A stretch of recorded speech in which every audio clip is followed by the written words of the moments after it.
Hola Araceli, ¿cómo estás? Qué placer tenerte en Possible Impact Day Barcelona. Hola Martín, pues con muchas ganas ya de empezar con esta charla sobre, bueno, pues estos temas que en el fondo no solo nos tocan a nosotros, ¿no? Como deportistas, como amantes de la naturaleza, amantes de la montaña, sino que al final no tiene que ser solo un reducto, como digo, ¿no? De este colectivo, sino que tiene que ser un concepto que toque a la población en general, ¿no? Parece que solo los amantes de la naturaleza tengamos deseos de protegerla, sino que las personas que viven en las ciudades, ¿no? También tienen que implicarse en esta protección del planeta, que ya lo hacen muchos.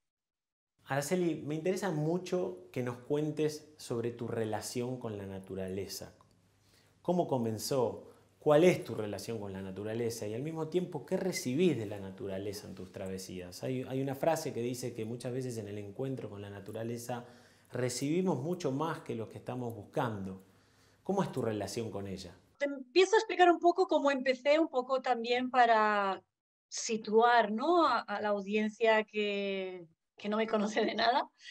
Eh, yo vivo o vivía, ahora vivo en medio de la montaña, pero yo vivía en una ciudad que está muy cercana a los Pirineos, que es la cordillera que hace frontera entre España y Francia. En toda esta zona de los Pirineos hay o había una gran cantidad de clubs excursionistas, de centros excursionistas, y eran los centros de reunión social, de diálogo, a veces incluso centros un poco de reivindicación políticas años A, ¿no? Eran esos núcleos donde se debatía, pero sobre todo en mi generación, en los años 70, pues era un centro de divulgación de deportes en la naturaleza donde iniciarte para aprenderlos y a partir de ahí tú ya pilotabas solo. Así que yo empecé en un centro excursionista en mi ciudad Lérida a aprender a hacer espeleología. La espeleología fue mi avión, ¿no? Para despegar después en las diferentes actividades que hice en la montaña. Y fue mi primer contacto, digamos, con la naturaleza más salvaje, más extrema. Y sobre todo para mí fue el contacto con el concepto de aventura. Y esa idea de aventura, esa idea de entrar en lo desconocido, de no saber qué pasará, de tener que enfrentarte a una gran cantidad de miedos, pues en vez de convertirse en algo aterrador, para mí se convirtió en una ventana de oportunidades infinitas para vivir. Así que para mí, en el fondo, la naturaleza se ha convertido en esa herramienta que me permite, de alguna manera, intentar entender cuál es nuestra existencia, ¿no? ¿Por qué estamos aquí? Y sobre todo, continuar esa persecución, ¿no? De intentar posicionarte, ¿no? De descubrir por qué existes y todavía no sé muy bien el por qué, pero mientras lo busco, me divierto. Y digamos, mientras lo busco, encuentro la felicidad, porque ya que no sabemos por qué estamos aquí, al menos vamos a pasárnoslo bien. ¿Qué cosas podemos mirar de manera más positiva en este momento de crisis climática que estamos mirando? ¿Qué mirada positiva podemos tener para afrontar la realidad de un modo mejor?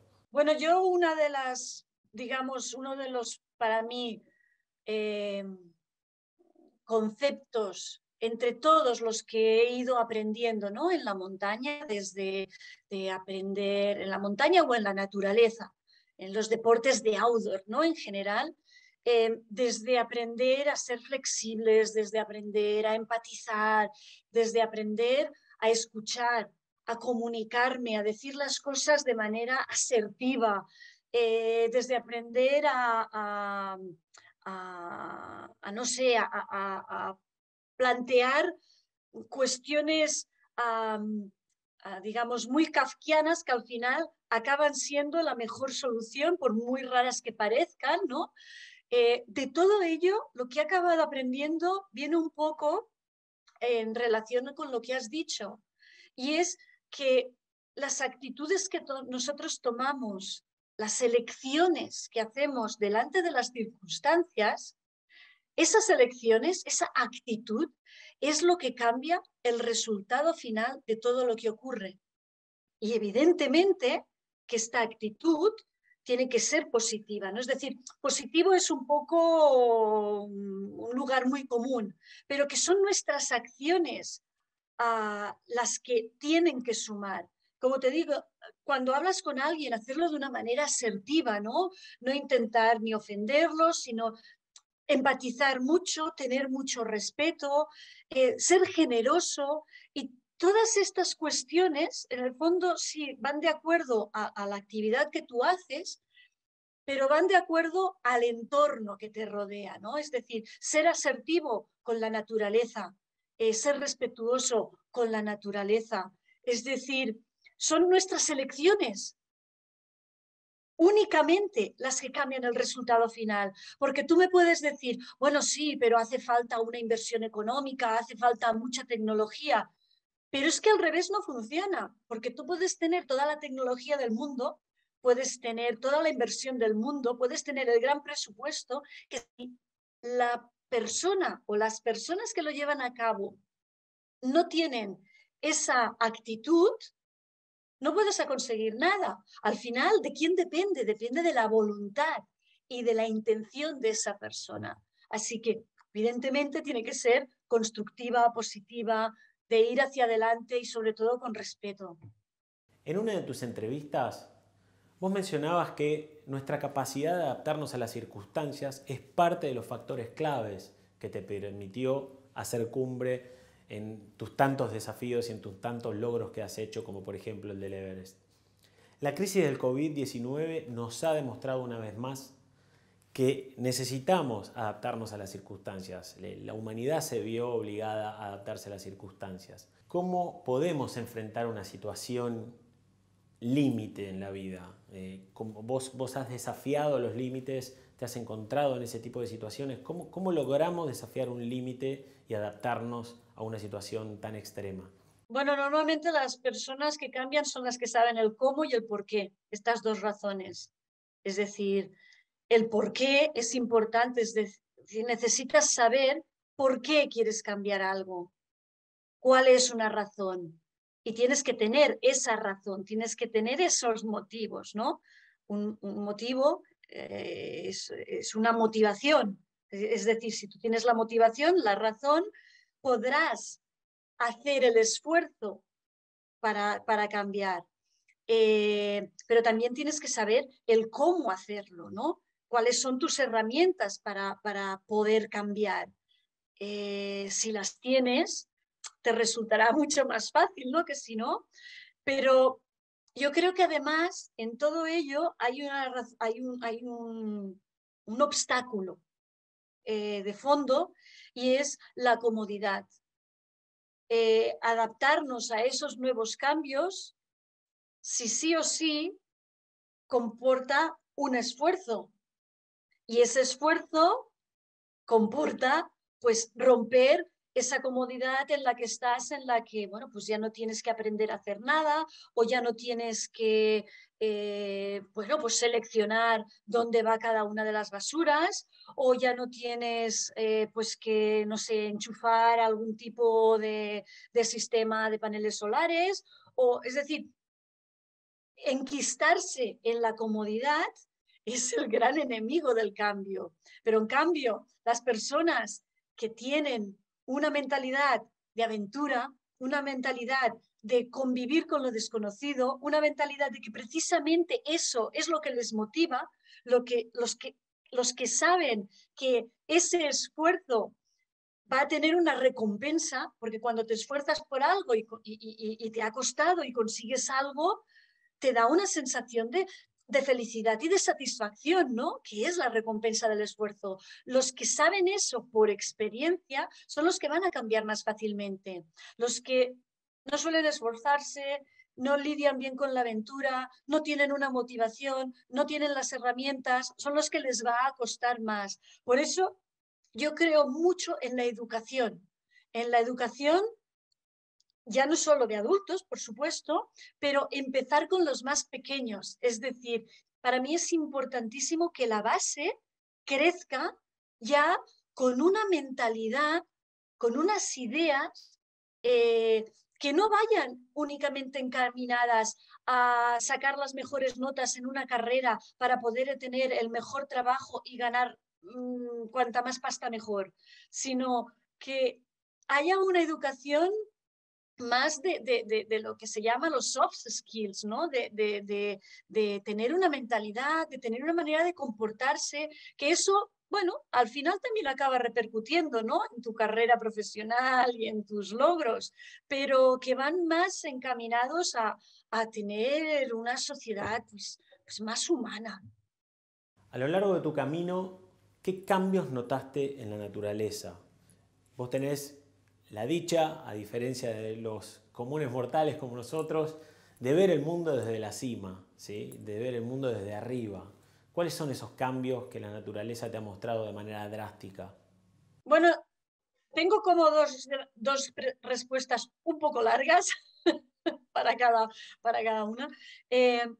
Mira, por un lado recuerdo en el año 2007 que me fui a hacer un documental con Discovery Channel y iba precisamente sobre el cambio climático y aprendí muchísimo en ese documental. Una de las cosas que hicimos fue buscar, estuvimos en Alaska, estuvimos buscando pues, toda una serie de bosques de pinos que debido a la sequedad, ¿no? A la sequía, que a pesar de que había humedad, pero claro, en referencia a la cantidad de humedad y de lluvia que había anteriormente, tú lo podías ver verde, pero aquello estaba más seco en respecto a años anteriores, pues debido a esa sequía, los árboles ya no segregaban tanta resina y al no poder segregar tanta resina, había unos escarabajos que el árbol antes se encargaba de escupirlo cuando hacía agujeritos en la corteza y esa resina los escupía, ahora ya no podía generar tanta resina, el escarabajo penetraba en el interior y los mataba. Pues fuimos a buscar todos estos tipos estos bosques, ¿no?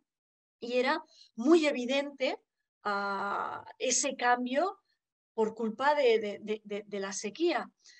Y por el otro, yo hice un trabajo que se llama Repeating Photography y a mí me dieron unas fotos de glaciares del año 53, de 50, 57, por ahí andaba la cosa.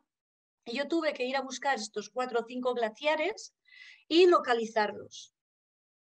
Cuando los localicé, teníamos más o menos el nombre de qué glaciar era, en qué lugar estaba, pero cuando los localizabas no te lo creías, porque donde tú veías en la primera foto en blanco y negro un glaciar en primera línea que estaba tocando el mar, lo que veías en la segunda foto era una pequeña mancha de hielo que igual estaba situada a 5 o 6 kilómetros de distancia, ¿no? Es decir, el retroceso glaciar es, bueno, más que evidente, ¿no? Pero cuando lo estás viendo, no por una pantalla, sino que lo estás viendo en la realidad, es cuando realmente se te rompe el alma porque ves que alguna cosa estamos haciendo mal y tienes la sensación de que no te va a dar tiempo, ¿no? Para pararla. Y es decir, yo a medida que voy escalando, cuesta verlo porque necesitas un referente. Claro, esto es como cuando ves a tus padres, tú a tus padres no los ves cambiar, pero si ves una foto de hace 50 años, como los ves cada día, parece que no hayan cambiado mucho.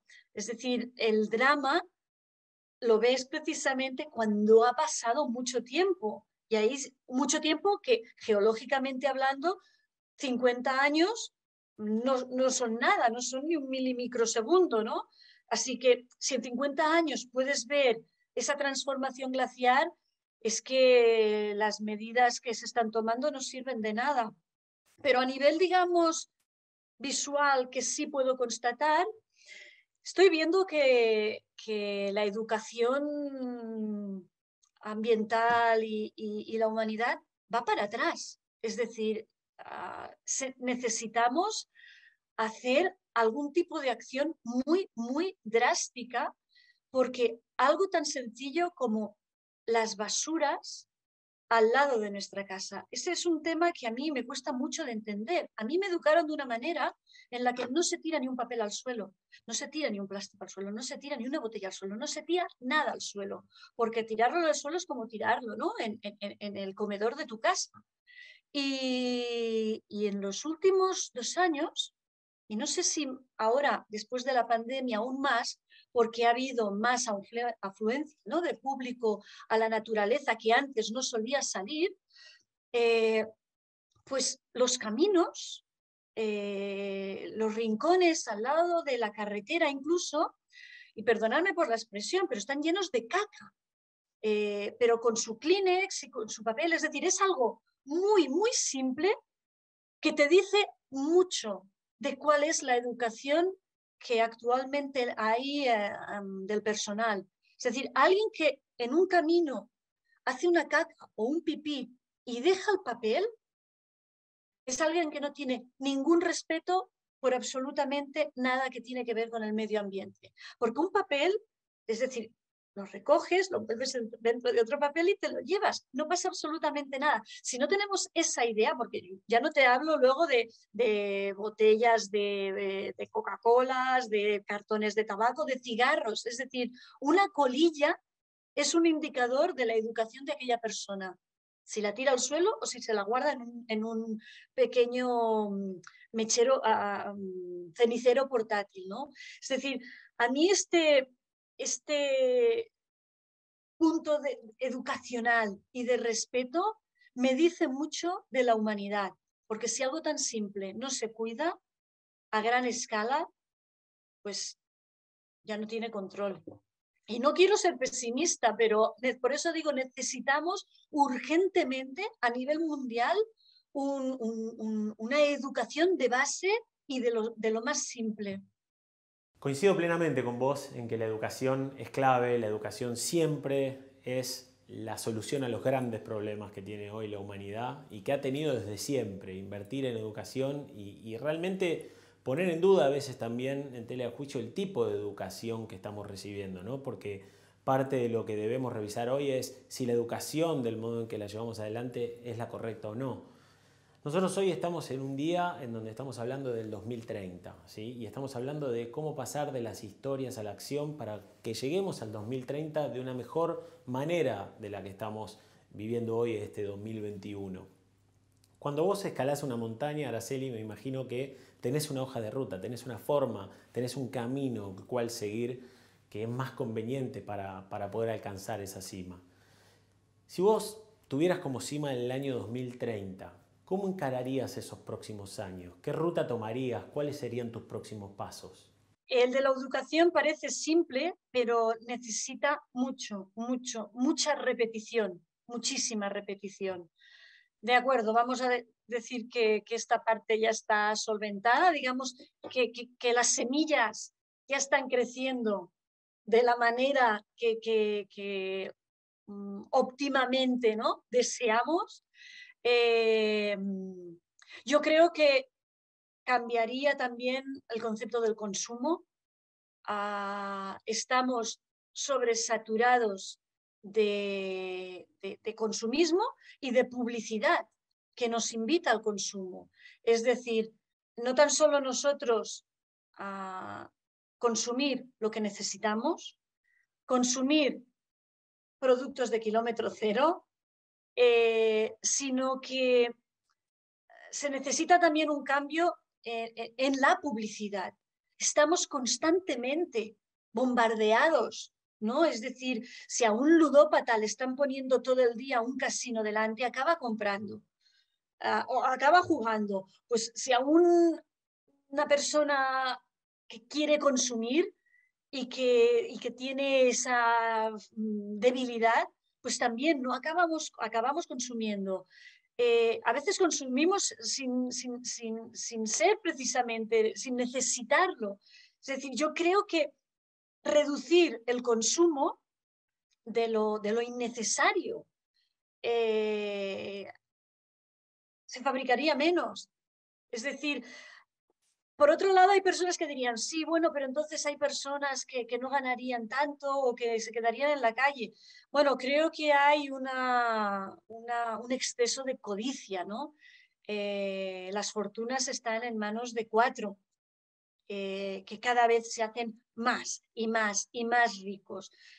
Hay un desequilibrio exagerado, ¿no? Entre lo que es poder vivir y los que viven sobradamente. Es decir, que no necesitarían destruir, polucionar como polucionan, porque se podría, digamos, repartir, equilibrar de alguna manera.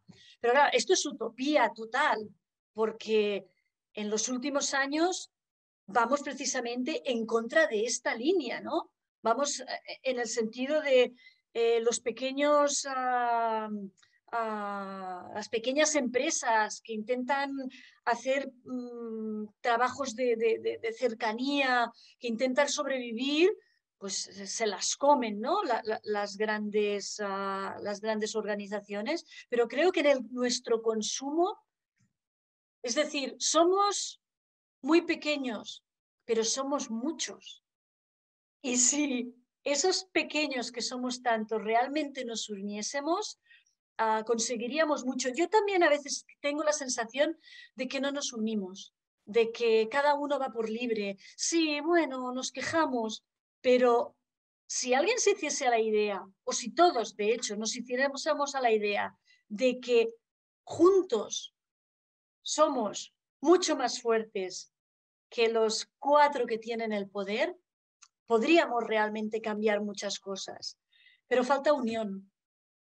En esta crisis del 2019, del COVID-2019, vimos cómo las urbes se vieron desafiadas, ¿sí? La gente empezó a tener un proceso migratorio hacia afuera de las ciudades. Vos te fuiste hace muchísimos años de la ciudad para ir a la montaña y volver al contacto con la naturaleza y a ese equilibrio del cual hablabas.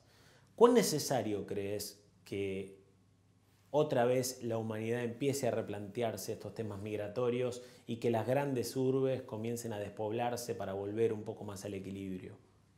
Yo creo que depende de nuestros trabajos. Es decir, si las empresas empiezan a ser más flexibles en cuanto a conciliar, ¿no? Esa vida laboral con la vida personal, si se empieza a ampliar el estilo de trabajo, si evidentemente hay los que tienen que ir a trabajar a unos lugares en concretos, pero si se puede poco a poco ir ampliando, digamos, el estilo de trabajo fuera de la ciudad y para poder vivir fuera, lo que pasa es que se ha demostrado que se puede. Porque cuando, esa es una de los grandes clásicos del cambio. Es decir, cambias cuando ya no hay más remedio. Y la tontería es, si podías haber cambiado antes, te hubieras ahorrado un montón de sufrimiento, ¿no? Mientras estás siendo reticente, ¿no? a ese cambio, hay muchas personas que pedían trabajar un horario más flexible, trabajar 4 días en vez de 5, 3 de ellos desde casa y 1 irse a la oficina, y no se les permitía. Ahora que no hay más remedio, ahora se les ha permitido. Y la cuestión es, pues habérmelo dejado hacer antes. Pero yo creo que un poco esa manera ese mundo un poco menos centrado en una ciudad y más abierto, ¿no? a la montaña, al cambio, a la naturaleza, va a depender mucho del estilo de trabajo. Cuando haya también mejores comunicaciones, yo por ejemplo, hace 10 años que vivo aquí en la montaña y mi internet es por radio, ¿no? es a través de una cajita que tengo aquí en la ventana. Todavía no tengo fibra que me llegue a casa. Así que depende de qué tipos de trabajo me obligan, ¿no?, a bajar a la ciudad. Cuando mejoren un poco, este tipo de cosas ya van teniendo un avance, pero lo que tiene que cambiar es la mentalidad, no solo la tecnología.